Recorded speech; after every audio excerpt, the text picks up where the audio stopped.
اللہم لبیک Islamic channel میں نسرین افتخار کی طرف سے آپ سب کو بہت بہت السلام علیکم اور ڈھیر دعائیں۔ تو اعوذ باللہ من الشیطان الرجیم، بسم اللہ الرحمن الرحیم۔ یا اول الاولین و یا آخر الاخرین و یا ذا القوۃ المتین و یا راحم المساکین یا ارحم الراحمین یا اکرم الاکرمین یا اجود الاجودین یا ذا الجلال والاکرام۔ یا اللہ، یا رحمان، یا ارحم الراحمین، یا اللہ، یا رحمان، یا ذا الجلال والاکرام۔ تو ابھی ہم اپنے ٹاپک کی طرف آتے ہیں۔ جیسے کہ میں نے آپ کو 2 دن پہلے سے کہا ہوا ہے کہ ہم علم نشرہ پہ انشاءاللہ روشنی ڈالیں گے اچھی طرح سے، کیونکہ یہ سورۃ الضحیٰ اور علم نشرہ آگے پیچھے نازل ہوئی تھی، اور یہ ان کے مقاصد یہی ہیں کہ مشکلیں آسان ہونا اور پریشانیاں دور ہونا اور خوشخبریاں ملنا اور الجھنوں کا دور ہونا اور رکاوٹوں کا کھلنا، پریشانیوں کی گروں کا کھلنا۔ تو میں یہ اس لیے میں چاہتی ہوں کہ یہ 2 آپ کو بتاؤں، اور میں کل پھر مجھے بسم اللہ پہ چلو اچھا ہوا وہ بھی ہو گیا، کیونکہ بہت لوگوں نے کہا تھا تو کر دیا۔ تو آج ہم علم نشرہ کی طرف جا رہے ہیں انشاءاللہ تعالی۔ تو اس کا نام بھی جو اس کا علم نشرہ سے شروع ہوتی ہے تو علم نشرہ ہی اس کا نام ہے۔ اس کا مضمون سورہ الضحیٰ سے اس قدر ملتا جلتا ہے کہ یہ دونوں صورتیں قریب قریب ایک ہی زمانے اور ایک ہی جیسے حالات میں نازل شدہ معلوم ہوتی ہیں۔ حضرت عبداللہ بن عباس فرماتے ہیں کہ یہ مکہ معظمہ میں الضحیٰ کے فوراً بعد اللہ تعالیٰ نے نازل فرمائی۔ اس کا مقصد اور مدعا بھی رسول اکرم صلی اللہ علیہ وسلم کو تسلی دینا ہے۔ نبوت سے پہلے حضور کو کبھی ان حالات سے سابقہ پیش نہ آیا تھا جن کا سامنا نبوت کے بعد دعوت اسلامی کا آغاز کرتے ہی یکا یک آپ کو کرنا پڑا۔ یہ خود آپ کی زندگی میں ایک انقلاب عظیم تھا جس کا کوئی اندازہ آپ کو قبل نبوت کی زندگی میں نہ تھا۔ اسلام کی تبلیغ آپ نے کیا شروع کی کہ دیکھتے ہی دیکھتے معاشرہ آپ کا دشمن ہو گیا۔ جس میں آپ پہلے بڑی عزت کی نگاہ سے دیکھے جاتے تھے، وہی رشتہ دار، دوست، اہل قبیلہ اور اہل محلہ آپ کو گالیاں دینے لگ گئے۔ جو پہلے آپ کے ہاتھوں میں ہاتھ لیتے تھے، آپ کو ہاتھوں ہاتھ لیتے تھے، مکہ میں کوئی آپ کی بات سننے کا روادار نہ رہا تھا۔ راہ چلتے آپ پر آوازیں کسے جانے لگے، قدم قدم پر آپ کے سامنے مشکلات ہی مشکلات تھیں۔ اگرچہ رفتہ رفتہ آپ کو ان حالات بلکہ اس سے بھی بدرجہ زیادہ سخت حالات کا مقابلہ کرنے کی عادت پڑ گئی، لیکن ابتدائی زمانہ آپ کے لیے نہایت دل شکن تھا۔ اسی بنا پر آپ کو تسلی دینے کے لیے آپ پہ پہلے سورۃ الضحیٰ نازل کی گئی اور پھر سورہ علم نشرہ کا نزول ہوا۔ اس میں اللہ تعالیٰ نے سب سے پہلے آپ کو بتایا ہے کہ ہم نے آپ کو 3 بہت بڑی نعمتیں عطا کی ہیں جن کی موجودگی میں کوئی وجہ نہیں کہ آپ دل شکستہ ہوں۔ ایک شرح صدر کی نعمت، دوسری یہ نعمت کہ آپ کے اوپر سے ہم نے وہ بھاری بوجھ اتار دیا جو نبوت سے پہلے آپ کی کمر توڑے ڈال رہا تھا۔ تیسری رفع ذکر کی نعمت جو آپ سے بڑھ کر تو درکنار آپ کے برابر بھی کسی بندے کو نہیں دی گئی۔ تو آگے چل کر یہی چیزیں ہیں جن کے متعلق یہ آیت آئی ہے، اور آخر میں حضور پاک صلی اللہ علیہ وسلم کو ہدایت فرمائی گئی کہ ابتدائی دور کی ان سختیوں کا مقابلہ کرنے کی طاقت آپ کے اندر ایک ہی چیز سے پیدا ہوگی، وہ یہ ہے کہ جب اپنے مشاغل سے آپ فارغ ہوں تو عبادت کی مشقت و ریاضت میں لگ جائیں اور ہر چیز سے بے نیاز ہو کر صرف اپنے رب سے لو لگائیں۔ یہ وہی ہدایت ہے جو زیادہ تفصیل کے ساتھ حضور کو سورہ مزمل کی آیت نمبر 1 تا 9 میں دی گئی ہے۔ چلیں جی، اب ہم پہلے علم نشرہ سورت پڑھ لیں، پھر اس کا ترجمہ، اور پھر میں آپ کو بتاتی ہوں کہ ان میں اللہ تعالیٰ نے حضور پاک صلی اللہ علیہ وسلم کو کیا کیا کچھ فرمایا۔ اور یہ جو کچھ ان کو بتایا ہے یہ یاد رکھیں کہ آگے ان کی امت کے لیے ہی ہے سارا کچھ، کہ یہی ہم نے کرنا ہے کہ جب ہم فارغ ہوں ہم اللہ کی یاد میں لگ جائیں، جب ہم پریشان ہوں ہم بجائے نماز بچھائیں اور سجدے میں گر جائیں اللہ کے سامنے، جب غلطی ہو استغفار میں لگ جائیں۔ یہ نبی اکرم صلی اللہ علیہ وسلم کی امت کے لیے ہی ان کی تربیت کی جا رہی ہے۔ وہ تو معصوم تھے اور بہت ہی پاک باز تھے۔ تو چلیں بسم اللہ الرحمن الرحیم۔ الم نشرح لک صدرک ووضعنا عنک وزرک الذی انقض ظہرک ورفعنا لک ذکرک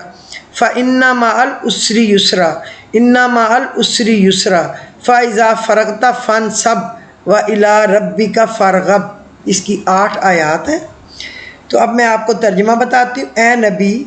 کیا ہم نے تمہارا سینہ تمہارے لیے کھول نہیں دیا اور تم پر سے وہ بھاری بوجھ اتار دیا جو تمہاری کمر توڑے ڈال رہا تھا، اور تمہاری خاطر تمہارے ذکر کا آوازہ بلند کر دیا۔ پس حقیقت یہ ہے کہ تنگی کے ساتھ فراخی بھی ہے،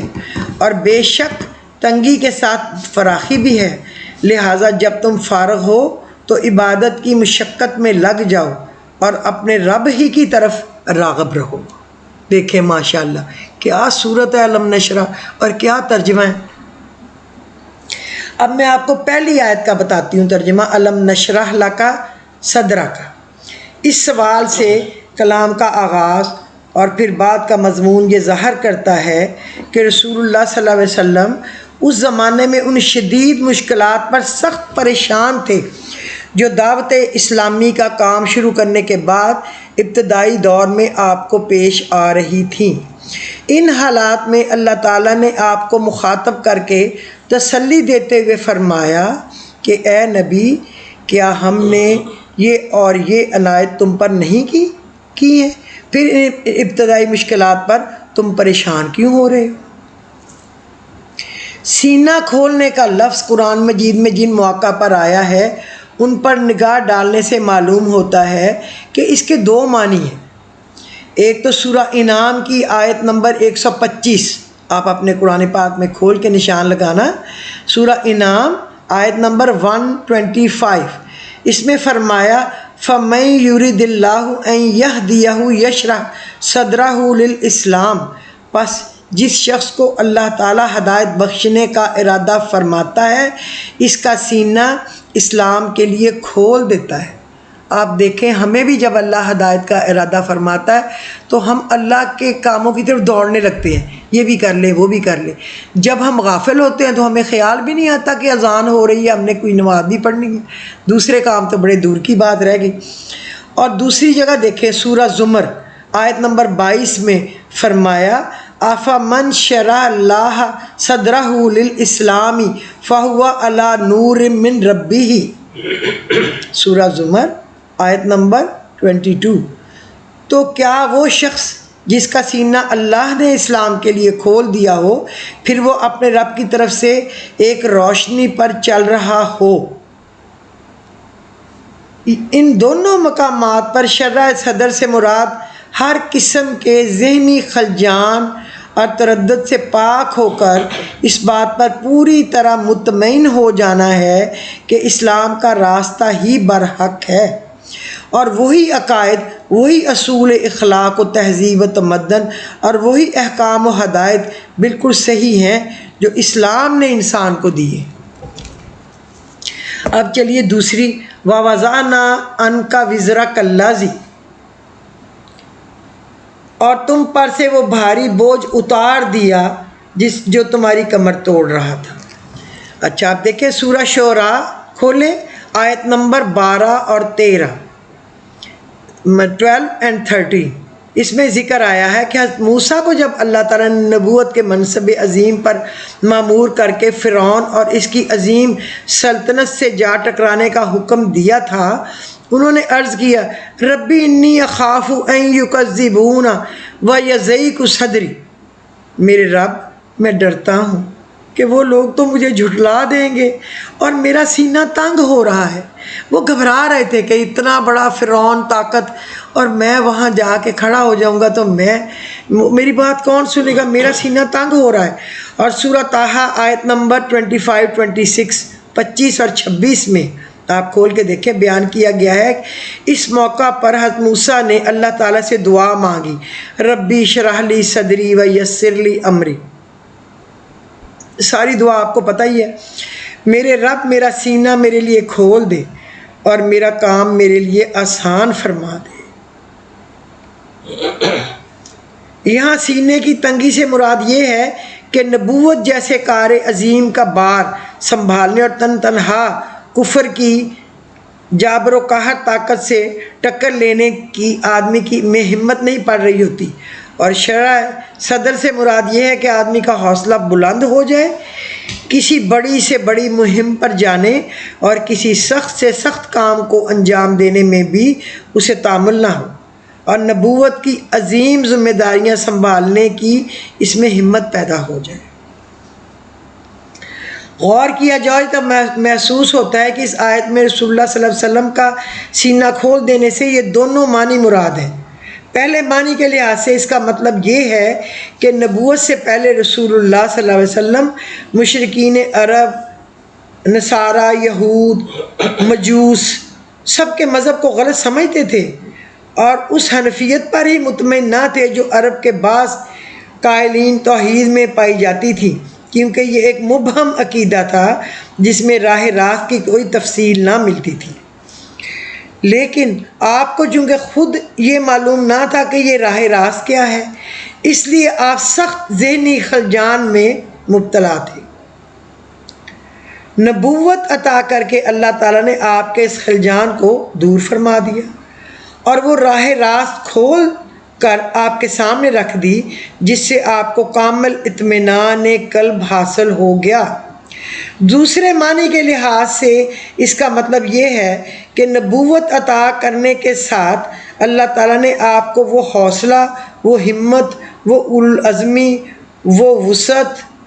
قلب عطا فرما دی جو اس منصب عظیم کی ذمہ داریاں سنبھالنے کے لیے درکار تھی۔ آپ اس وسیع علم کے حامل ہو گئے جو آپ کے سوا کسی انسان کے ذہن میں سما بھی نہ سکتا تھا، اور آپ کو وہ حکمت نصیب ہو گئی جو بڑے سے بڑے بگاڑ کو دور کرنے اور سنوار دینے کی اہلیت رکھتی تھی۔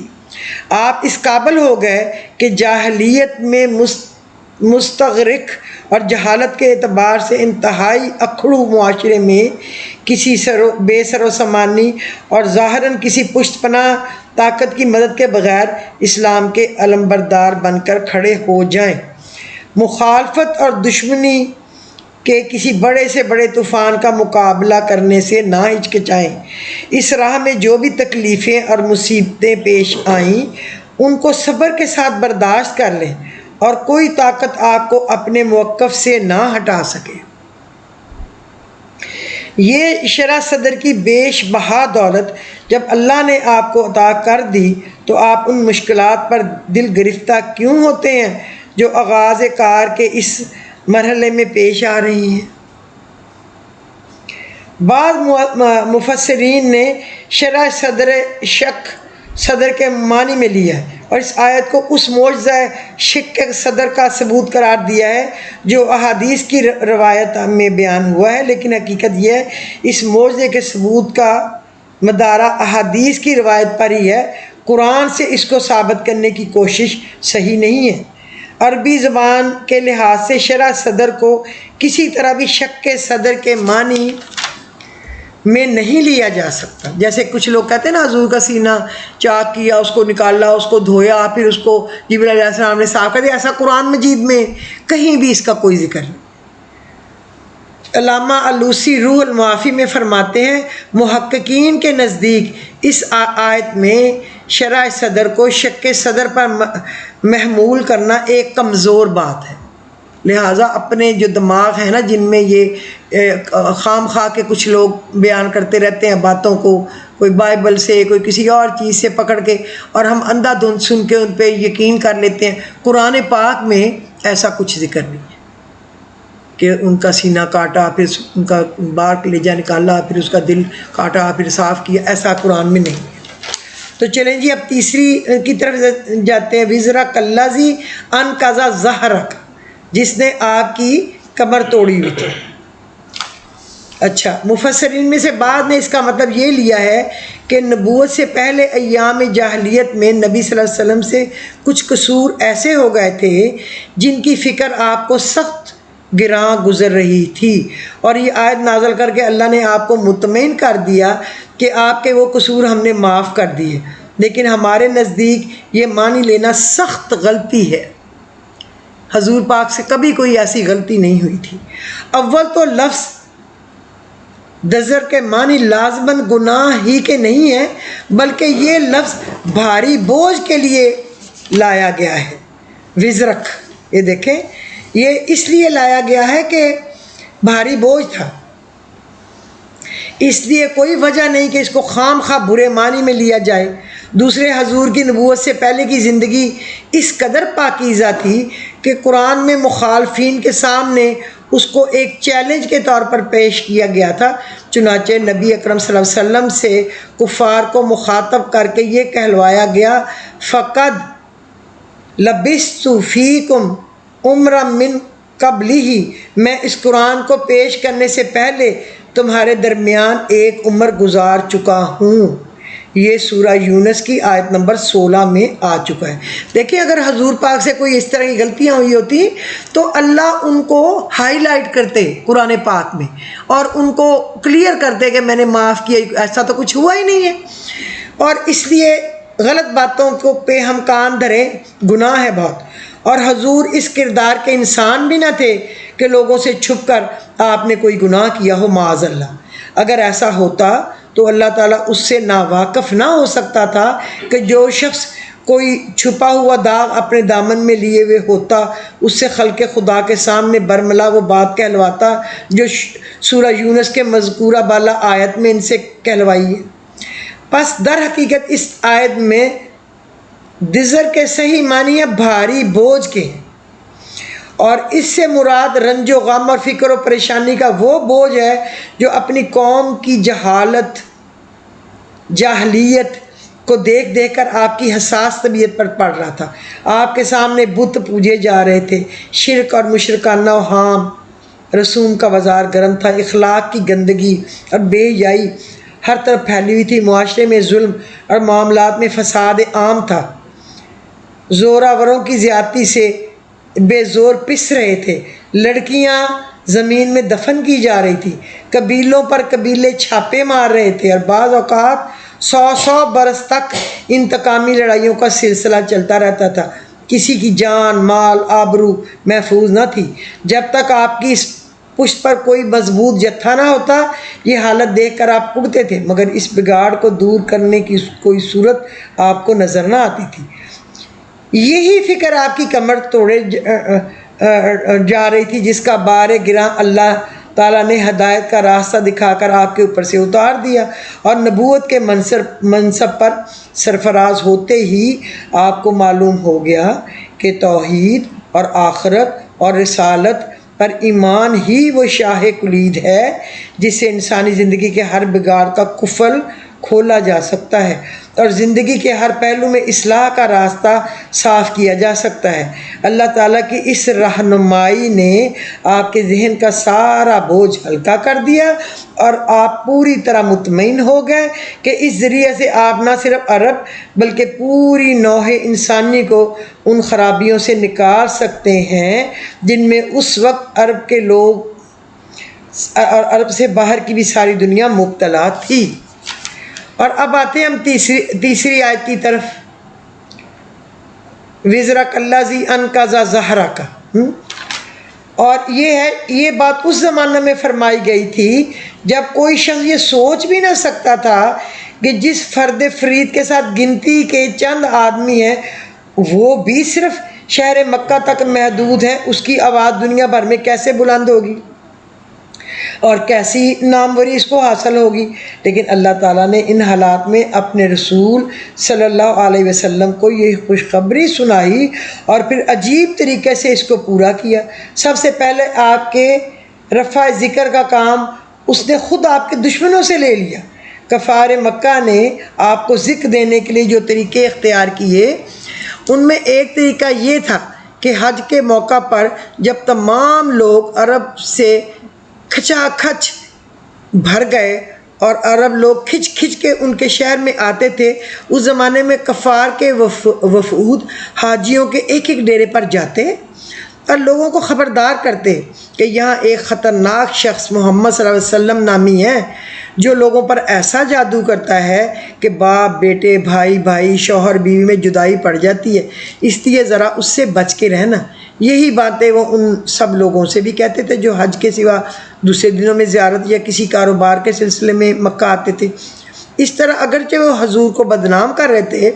لیکن اس کا یہ نتیجہ ہوا کہ عرب کے گوشے گوشے میں آپ کا نام پہنچ گیا اور مکہ کے گوشہ گمنامی سے نکال کر خود دشمنوں نے آپ کو تمام ملک کے قبائل سے متعارف کرا دیا۔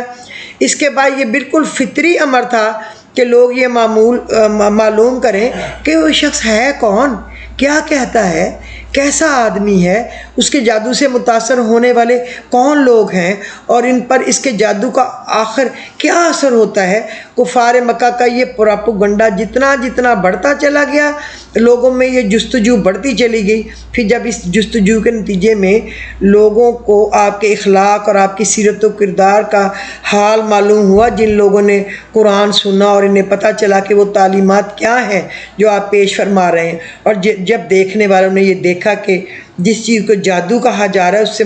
اس سے متاثر ہونے والوں کی زندگیاں عرب کے عام لوگوں کی زندگیوں سے کس قدر مختلف ہو گئی ہیں، تو وہی بدنامی نیک نامی میں بدلنا شروع ہو گئی، حتیٰ کہ ہجرت کا زمانہ آنے تک نوبت یہ پہنچ گئی کہ دور و نزدیک کے عرب قبائل میں شاید ہی کوئی قبیلہ ایسا رہ گیا ہو جس میں کسی نہ کسی شخص یا کنبے نے اسلام قبول نہ کیا ہو، اور جن میں کچھ نہ کچھ لوگ رسول اللہ صلی اللہ علیہ وسلم اور آپ کی دعوت سے ہمدردی و دلچسپی رکھنے والے پیدا نہ ہو گئے۔ اور یہ حضور کا رفع ذکر کا پہلا مرحلہ تھا۔ اس کے بعد ہجرت سے دوسرے مرحلے کا آغاز ہوا، جس کی طرف منافقین، یہود، تمام عرب کے اکابر مشرکین رسول اللہ صلی اللہ علیہ وسلم کو بدنام کرنے پر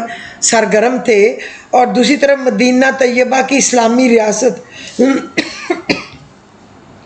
خدا پرستی اور خدا ترسی اور زہد و تقوی، طہارت، اخلاق، حسن معاشرت، عدل و انصاف، انسانی مساوات، مالداروں کی فیاضی، غریبوں کی خبرگیری، عہد و ایمان کی پاسداری اور معاملات میں راست بازی کا وہ عملی نمونہ پیش کر رہی تھی جو لوگوں کے دلوں کو مسخر کرتا چلا گیا۔ دشمنوں نے جنگ کے ذریعے سے حضور کو اس بڑھتے ہوئے اثر کو مٹانے کی کوشش کی، مگر آپ کی قیادت میں اہل ایمان کی جو جماعت تیار ہوئی، اس نے نظم و ضبط، اپنی شجاعت، اپنی موت سے بے خوفی اور حالت جنگ تک میں اخلاقی حدود کی پابندی سے برتری حاصل کر لی۔ 10 سال کے اندر حضور کا رفع ذکر اس طرح ہوا کہ وہی ملک جس میں آپ کو بدنام کرنے کے لیے مخالفین نے اپنا زور لگا دیا تھا، اس کا گوشہ گوشہ اشہد ان محمد رسول اللہ اس صدا سے گونج اٹھا۔ پھر تیسرے مرحلے کا افتتاح ہوا، خلافت راشدہ کے دور سے ہوا، جب آپ کا نام مبارک تمام روئے زمین میں بلند ہونا شروع ہو گیا۔ یہ سلسلہ آج تک بڑھتا جا رہا ہے، انشاءاللہ قیامت تک بڑھتا چلا جائے گا۔ دنیا میں کوئی جگہ ایسی نہیں ہے جہاں مسلمانوں کی کوئی بستی موجود نہ ہو اور دن میں 5 مرتبہ اذان میں بآواز بلند محمد صلی اللہ علیہ وسلم کی رسالت کا اعلان نہ ہو رہا ہو، نمازوں میں حضور پر درود نہ بھیجا جا رہا ہو، جمعہ کے خطبوں میں آپ کا ذکر خیر نہ ہو رہا ہو، اور سال کے 12 مہینے کوئی نہ کوئی دن کے 24 گھنٹوں میں سے کوئی وقت ایسا نہیں جب روئے زمین پر کسی نہ کسی جگہ حضور کا ذکر مبارک نہ ہو۔ یہ قرآن کی صداقت کا ایک کھلا ثبوت ہے کہ جس وقت نبوت کی ابتدائی دور میں اللہ تعالیٰ نے فرمایا کہ وَرَفَعْنَا لَكَ ذِكْرَكَ، اس وقت کوئی شخص یہ اندازہ کر سکتا تھا کہ یہ رفع ذکر شان سے اتنے بڑے پیمانے پر ہوگا؟ حدیث میں ابو سعید خضری کی روایت ہے کہ رسول اللہ صلی اللہ علیہ وسلم نے فرمایا جبرائیل میرے پاس تشریف لائے، مجھ سے کہا میرا رب اور آپ کا رب پوچھتا ہے کہ میں نے کس طرح تمہارا عرفہ ذکر کیا؟ میں نے عرض کیا اللہ ہی بہتر جانتا ہے۔ انہوں نے کہا اللہ کا ارشاد ہے کہ جب میرا ذکر کیا جائے گا تو میرے ساتھ تمہارا بھی ذکر کیا جائے گا، میرے محبوب کا بھی ذکر کیا جائے گا۔ ابن حریر، ابن حاتم، ابو الاعلیٰ ابن المنذر، ابن حبان، ابن مردود، ابو نعیم بات کی پوری تاریخ شہادت دے رہی ہے کہ یہ بات حرف بحرف پوری ہو گئی۔ اب دیکھیں اِنَّ مَعَ الْعُسْرِ یسرا چوتھی اور پانچویں ہے فَإِنَّ مَعَ الْعُسْرِ یسرا۔ اس بات کو 2 مرتبہ دہرایا گیا تاکہ حضور کو پوری طرح تسلی دے دی جائے کہ جن سخت حالات میں آپ وقت گزار رہے ہیں یہ زیادہ دیر تک رہنے والے نہیں، بلکہ ان کے بعد قریب ہی ہے کہ اچھے حالات آنے والے ہیں۔ بظاہر یہ بات معلوم نہیں ہو رہی تھی کہ کیسے ہوں گے کہ تنگی کے ساتھ فراخی ہو، کیونکہ یہ دونوں چیزیں بیک وقت جمع نہیں ہوتی، لیکن تنگی کے بعد فراخی کہنے کی بجائے تنگی کے ساتھ فراخی کے الفاظ اس معنی میں استعمال کیے گئے کہ فراخی کا دور اس قدر قریب ہے کہ گویا وہ اس کے ساتھ ہی چلا آ رہا ہے۔ فارغ ہونے سے مراد ہے اپنے مشاغل سے فارغ ہونا، خواہ وہ دعوت تبلیغ کے مشاغل ہوں یا اسلام قبول کرنے والوں کی تعلیم و تربیت کے مشاغل ہوں، اپنے گھر بار اور دنیوی کاموں کے مشاغل ہوں۔ حکم کا منشا یہ ہے کہ جب کوئی اور مشغولیت نہ ہو، آپ فارغ ہوں تو وقت عبادت کی ریاضت مشقت میں صرف کرو اور ہر طرف سے توجہ ہٹا کر صرف اپنے رب کی طرف متوجہ ہو جاؤ۔ یہ میں نے آپ کو علم نشرہ کا سارا کچھ بتایا ہے کہ کیا ہے، تاکہ آپ کو سمجھ آئے اور آپ کے دماغ میں شوق ہو، ورنہ عام طور پہ ہم عربی پڑھ لیتے ہیں یا اس کا موٹا موٹا مطلب دیکھتے ہیں، ہمیں سمجھ نہیں وہ آتا جب تک کوئی ہمیں سمجھائے نا کہ اس میں ہے کیا۔ اب میں آپ کو بتاؤں کہ علم نشرہ آپ 3 طریقے سے پڑھ سکتے ہیں۔ اگر کسی کے حالات خدا نہ کرے میرے منہ میں خاک، اللہ تعالیٰ سب کو آسمان کی بلندیوں تک ترقیاں، خوشحالیاں، کامیابیاں دے، میری تو دعائیں ہیں کہ آپ پھلیں پھولیں۔ سب جن کو میں نہیں جانتی، میں کتنوں کو جانتی ہوں، ظاہر ہے جو بھی سنیں گے ہزاروں کو میں نہیں جان رہی ہوں گی، اللہ آپ کو آسمانوں کی بلندیوں تک ترقیاں دے، خوشحالیاں دے، آپ کے بچوں کو دے، بچوں کے بچوں کو دے، آنے والی نسلوں کو دے، بہن بھائیوں کو دے، ان کی آنے والی نسلوں کو دے، عزیز رشتہ داروں کو دے، ہمسایوں کو دے۔ آپ کو اگر بہت زیادہ کوئی مشکلات ہوں تو آپ یا نماز فجر کے بعد یا نماز عصر کے بعد علم نشرہ کو 100 مرتبہ پڑھ لیا کریں۔ آپ کی مشکلات جو ہیں چند دنوں میں آپ کو نظر آنے لگ جائے گا اِنَّ مَعَ الْعُسْرِ یُسْرًا فَإِنَّ مَعَ الْعُسْرِ یُسْرًا، کہ آپ کو نظر آنے لگے گا ہاں میری گرہیں کھلنے لگ گئی ہیں، میری پریشانیاں دور ہونے لگ گئی ہیں۔ اور اگر کسی کے مسائل ذرا کم ہیں، کبھی کام ہوتا ہے کبھی نہیں ہوتا ہے، تو وہ 41 دفعہ فجر کے بعد یا 41 دفعہ عصر کے بعد اس کو پڑھے۔ یہ آپ نے یاد رکھنا ہے کہ جب تک آپ زندہ ہیں اللہ کے فضل و کرم سے آپ نے یہ نہیں چھوڑنا، یہ بہت ضروری ہے، کیونکہ زندگی آسان نہیں ہے اور مشکلات، آسانی آنے کے بعد بھی بہت بڑی مشکلیں آ سکتی ہیں خدا نہ خواستہ، تو کیوں نہ ہم اللہ کے آگے گرے رہیں، پڑھتے رہیں، اس میں کیا ہمارا ٹائم لگے گا، اس کو آپ پڑھیں۔ دوسرا طریقہ یہ ہے، یہ تو ہوگا 2 طریقے، ایک 100 والا اور ایک 41 دفعہ۔ دوسرا طریقہ یہ ہے کہ آپ کوئی بھی نماز جس میں آپ کا کوئی کام ہے نا، کوئی ایک کام ہے آپ کا جس کے لیے آپ کو ہے کہ اگلے 4 5 7 دن میں یا ہوتا ہے یا نہیں ہوتا، لیٹ سے آپ کوئی ٹینڈر میں حصہ لے رہے ہیں، آپ کوئی جیسے کوئی بولی ہوتی ہے کسی پلاٹ کی، کسی چیز کی آپ لیتے ہیں کہ کون جیتتا ہے، یا کوئی بھی ایسا کام ہے جو آپ کہتے پتہ نہیں ہم نے اس کا پلاٹ کی زمین کا کوئی بتایا ہے کہ یہ ہم اتنے میں لیں گے، دوسرا بندہ کوئی اس سے بڑھ کے نہ لے لے، کوئی بھی آپ کی ہو سکتی ہے نا، کوئی بھی جاب ہم کہہ آئے ہیں، دے آئے ہیں اپلیکیشن، قبول ہوتی بھی ہے کہ نہیں ہوتی، جو بھی ایسا کام ہو نا، تو آپ 3 دن لگاتار نماز پڑھنے کے بعد اٹھنا نہیں ہے۔ جیسے آپ نماز کے لیے بیٹھتے ہیں نا، عورتیں بیٹھتی ہیں کہ اپنی دونوں ٹانگوں کو ایک طرف نکال کے، اور مردوں کا جو بھی طریقہ ہے شاید وہ اپنے اپنے ایسے ہی ٹانگوں پہ بیٹھتے ہیں، مجھے اچھی طرح ان کا پتہ نہیں ہے کیسے بیٹھتے ہیں، بہرحال مجھے لیڈیز کا تو پتہ ہے نا، وہ دونوں ٹانگوں پہ کو ایسے ایک طرف انہوں نے نکالا ہوتا ہے، آپ نے ان کو سیدھا نہیں کرنا، ادھر ہی 11 دفعہ درود شریف پڑھنا ہے اور 152 مرتبہ 152 ٹائم آپ نے الم نشرہ پڑھنی ہے۔ اپنے اس کام کا دھیان رکھے جس کے لیے آپ وظیفہ پڑھ رہے ہیں، اور 152 دفعہ پڑھ کے پھر آپ بے شک ٹانگوں کو چوکڑی لگا لیں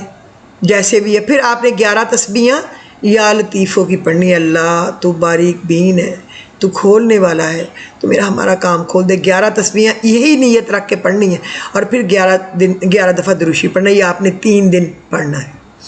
اور دوسرا، اگر کسی کے بچوں کے بیٹے بیٹیوں کے رشتے کے مسائل ہیں تو انا مع العسر یسرا فانا مع العسر یسرا 450 دفعہ نماز کے بعد، کسی بھی نماز کے بعد پڑھیں، اور چلتے پھرتے اٹھتے بیٹھتے بھی انا مع العسر یسرا فانا مع العسر یسرا۔ اگر رزق میں تنگی ہو تو پھر بھی یہ پڑھنا ہے، انا مع العسر یسرا، انا مع العسر یسرا، انا مع العسر یسرا، انا مع العسر یسرا۔ اتنا پڑھیں کہ آپ لگیں کہ ہم پاگل ہو گئے ہیں، کہ ہمیں تو کوئی اور کام ہی نہیں، یا بسم اللہ الرحمن الرحیم، بسم اللہ الرحمن الرحیم، بسم اللہ الرحمن الرحیم، بسم اللہ الرحمن الرحیم۔ انشاءاللہ العزیز آپ مجھے ضرور بتانا اگر مجھے اس قابل سمجھیں کہ ہم نے یہ پڑھا ہے اور مطلب سمجھنا ہے۔ میں نے آج آپ کو مطلب کھول کھول کے سمجھا دیا ہے،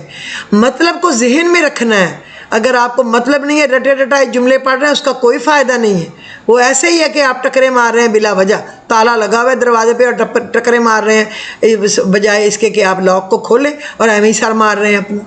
پلیز یہ آپ نے یاد رکھنا ہے، اور تو آپ نے مجھے بھی اپنی دعاؤں میں یاد رکھنا ہے۔ اللہ آپ کو خوش رکھے۔ میری آپ کے لیے اٹھتے بیٹھتے دن رات دعائیں ہیں کہ میرے ویورز، میرے لسنرز، اللہ ان کو اتنے فائدے دے کہ وہ خوش ہو جائیں، اور جو میں انہیں روز امید دلاتی ہوں، ان کے لیے دعا کرتی ہوں، اللہ جھولیاں بھر بھر کے ان کو عطا کرے، اور ان کے صدقے اللہ پاک مجھے بھی عطا کرے اور میرے نبی کی ساری امت کو عطا کرے۔ اللہم اغفر، اللہم ارحم امت محمد صلی اللہ علیہ وسلم۔ اللہ میری پوری امت کی مغفرت کرے، ان پہ رحم کرے۔ تو اگر آپ کو میرا ایپیسوڈ آج کا پسند آیا ہو تو کائنڈلی آپ شیئر کر دیجئے، لائک کر دیجئے، اور اگر آپ کو ناگوار نہ گزرے تھوڑا سا ٹائم اور لگا دیں اور اس کو سبسکرائب کر دیں، اور پلیز آپ کمنٹس میں لکھا کریں تاکہ مجھے پتہ چلے کہ میری کوئی چیز ٹھیک ہے، غلط ہے، آپ کو کیسی لگی ہے، میں نے صحیح بھی بتایا ہے، آپ کو اس پہ یقین بھی آیا ہے یا نہیں۔ جو لوگ کمنٹ بھیجتے ہیں میں ان کو جواب میں لکھتی ہوں، ان کو فون، جو مجھے فون کرتے ہیں میں اٹینڈ کر لیتی ہوں ان کے فون۔ آپ کو کوئی بھی بات پوچھنی ہو تو آپ پوچھ سکتے ہیں۔ کلام اللہ کا ہے، اور اللہ نے اپنے محبوب کے صدقے صلی اللہ علیہ وسلم کے اجر دینا ہے میرے نبی کی امت کو، لہٰذا یہ ایک رحمت کی نہر ہے، سارے نہائیں، پئیں پانی اور دھوئیں ہاتھ اس میں، اور جھولیاں بھر بھر کے لیں۔ اللہ آپ سب کو مبارک کرے۔ تو آج کے اس ایپیسوڈ میں اللہم لبیک اسلامک چینل میں مجھے اجازت دیں۔ خدا حافظ۔